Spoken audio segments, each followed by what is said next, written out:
Hello all, welcome back to Consciousness Rising book readings. We're going to continue on. We've only got 2 chapters left of this book. I hope you're enjoying it.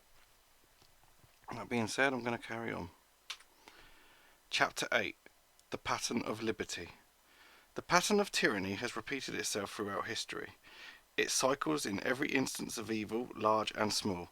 The pattern of liberty, however, is a singular flow that has been progressing slowly since the beginning of time.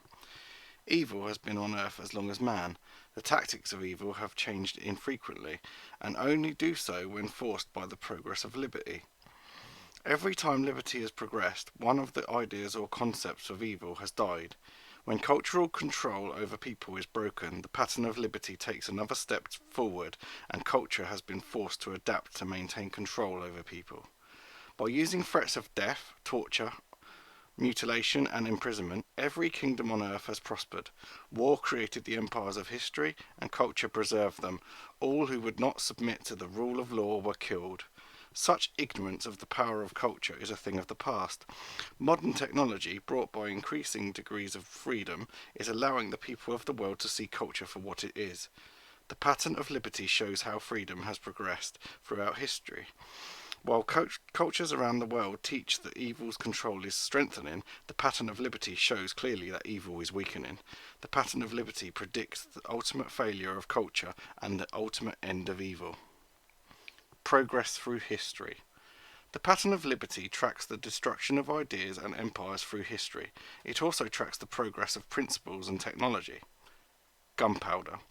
One of the defining technologies that dramatically altered the scope of culture was gunpowder. Prior to its availability, only those who could amass strong armies could effectively defend their land and families. This meant that people were heavily at the mercy of governments and kings. Once gunpowder became available, even small bands of families could challenge the mighty castles of empires. Gunpowder reshaped the kingdoms of earth by empowering people to challenge the violent control employed by the lords of war. Printing press. The printing press reshaped the nature of culture like nothing the world has ever seen. Before its invention, almost nobody knew how to read. It was simply too expensive to own a book. Once the cost of printing dropped, literacy skyrocketed. Information was standardized on a scale unknown in all of history. It became much more difficult for cultures to center their power on the ignorance of people. Religion was dominated by those who could control the scriptures. With this power, they were able to influence the political freedoms and even the very lifestyles of people. The Bible was the first book printed and soon spread far and wide. Though the Roman Church had men killed for translating the Bible into native languages such as English, it eventually became available in every language on earth. Theocratic power in the Christian world fragmented, and people chose to pursue divergent ideas. The printing press was the foundation of all technology, whereas mathematics and engineering have existed in strength in different areas in history. They never survived. War destroyed the information learned after the printing press, so many copies of books could be maintained that human knowledge persisted in writing and spread as fast as the thirst for it demanded. The Great American Experiment. The Great American Experiment was a proof for the world. It dared to call the bluff of culture and test what people would do with liberty. Whereas culture had long taught that people were not able or worthy of ruling their own lives, the American Rebellion taught people that they were fully able to live life without a king. They taught by their actions and writings that men were worth more than governments. This experiment in freedom lived past its first test as they defeated the armies of King George. The shock that rang through the world was enough to shatter the bonds of the culture of royalty that had enslaved Earth for thousands of years. Internet.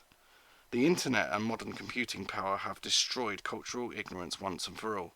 Like the printing press before it, the Internet has made possible the widespread dissemination and near indestructibility of information. The bonds of culture are founded in the control of speech and control of the mind. When people are free to speak what they think, people learn wisdom at an astonishing pace. For cultures to succeed, they require imposed ignorance and cultivation of planned thought. As soon as people question the rule of law, authority is lost. The cultural shift away from intellectual property is a telltale sign of the end of government rule. In the past, information was regarded as owed by the people who developed it. This meant that anyone who attempted to use that information could be punished by the violence of law. The future holds a shift in thinking that few will be willing to accept until they see it happen. Intellectual property is not a principle, since it must be enforced by restricting the liberties of people. It is an idea and a construct of law. The shift that awaits the world is one of the impossibility of enforcement. Law will struggle mightily in defence of authority and taxability, but will ultimately lose. This is the power of global communication and information retention.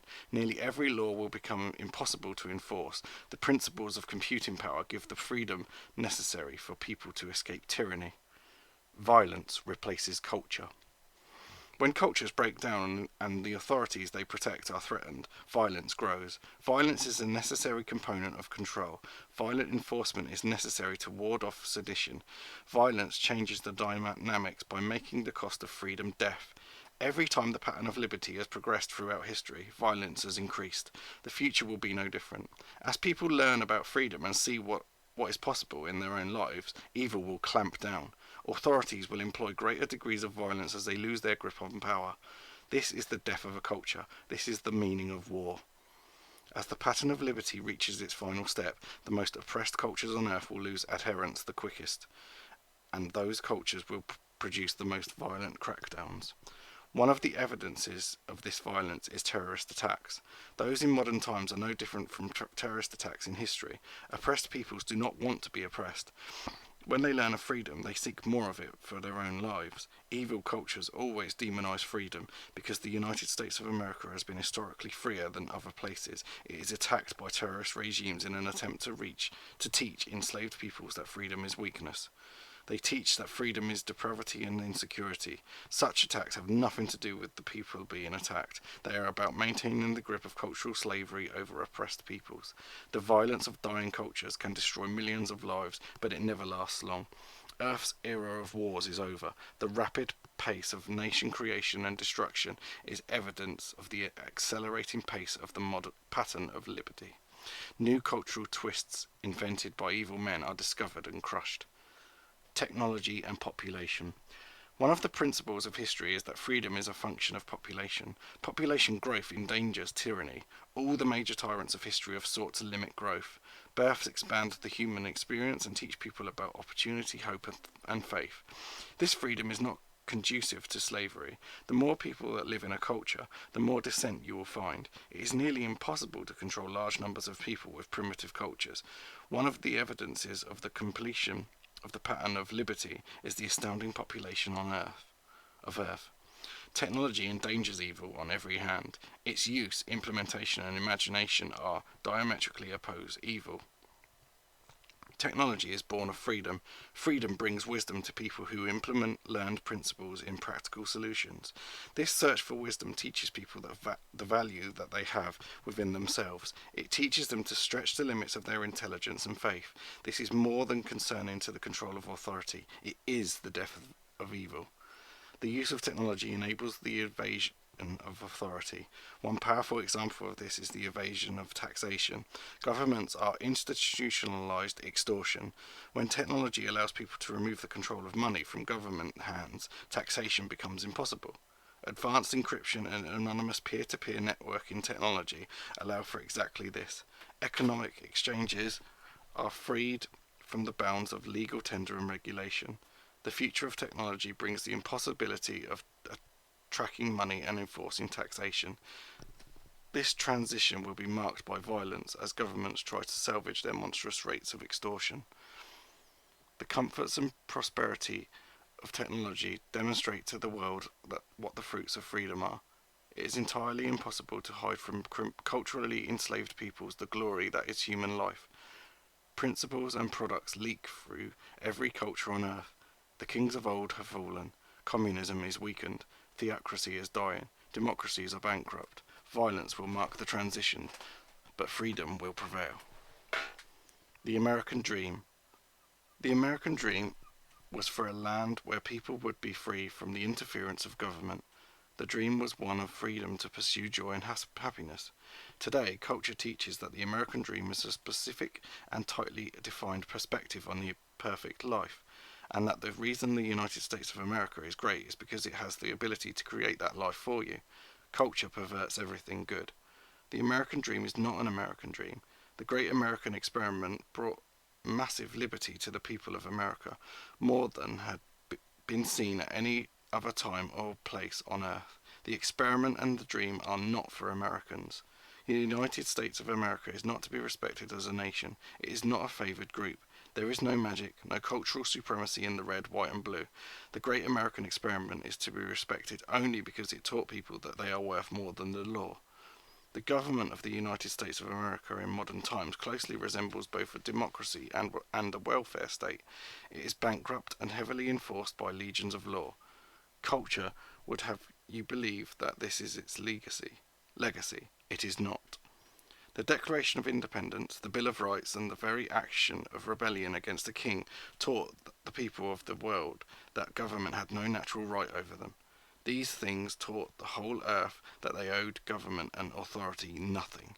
It told people that authority should never tell them what they could say, how they could worship, what they could print, and where they could gather. It told people that law enforcement is a dangerous animal, and they ought to be able to and willing to defend themselves against it. It taught people that government or authority can be limited. It taught people that they were worth more than the law. This mighty step taken in the pattern of liberty has nothing to do with democracy or government. The power and beauty of this step was the anti-culture created by men of rebellion. They attacked every leg of authority by teaching people about a measure of their own worth. The experiment has proven successful. Freedom for people does not create anarchy. America is not perfect, and it will not be the end of freedom. Mankind's thirst for liberty will not endure the tyrannies of earth for long. They will be taught that they are worthy of ruling their own lives. The pattern of tyranny will be broken. The American dream is not an American dream. It is a human dream. It was a giant stair climbed on the backs of heroes toward the freedom of men. It will not be the last. Competition for freedom. As people are able to look beyond the tyranny of their own lives to divergent cultures on earth, they will see a competition for freedom. The lure of freedom will be evidenced by the technology, prosperity, and peace of freer peoples. They will ask why it is noble for them to obey certain laws but not the rest of the world. They will see that those things which are demanded of them are not natural, that they are tyranny. The pattern of liberty progresses every time the lies of culture are discovered and understood. Though cultures are designed to maintain tight control over the minds of people so that they cannot see the tyranny over them, witnessing freedom can break the bonds nearly instantly. When the violence of dying cultures runs out and freedom peeks out of every dark place on earth, the people of the world will begin a competition for freedom. When there is freedom to move and shop for jurisdictions, you will find that people move to freer societies, not stricter ones. Moreover, elements of evil will gravitate to more restricted societies because they are easier to exert control over. This is the final chapter for evil. Technology, communications, and wisdom free people to evade authority, and they will do so with ever-increasing effectiveness. This is the completion of the pattern of liberty. This is where evil ends. And there you go. That's another chapter done. I hope you're enjoying the book. I hope you're thinking it's giving you lots to think about, and I'll see you in the next one. Take care.